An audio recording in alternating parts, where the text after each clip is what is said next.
আসসালামু আলাইকুম রহমতুল্লাহ। আজকে বৃহস্পতিবার সন্ধ্যা থেকে আগামীকাল শুক্রবার সন্ধ্যা পর্যন্ত আমরা সবাই সবচেয়ে বেশি আমল যেটা করব সেটা হলো মুহাম্মদ সাল্লাল্লাহু আলাইহি সাল্লামের উপরে দুরূদ পড়া। আমরা দুরূদ যেটা পারি সবচেয়ে বেশি পড়ার চেষ্টা করব। 1 বার না, 10 বার না, 50 বার না, 100 বার না, 1000 বার না, 1 লাখ না, যতবার পারি ইনশাআল্লাহ আমরা পড়ার চেষ্টা করব। কিন্তু কোনো হিসাব নাই, হিসাব ছাড়া।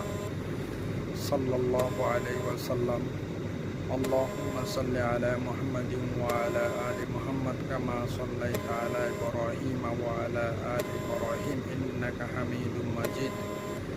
আল্লাহুম্মা সাল্লি ওয়া সাল্লিম নাবিয়িনা আলা মুহাম্মাদ। আমরা যেটা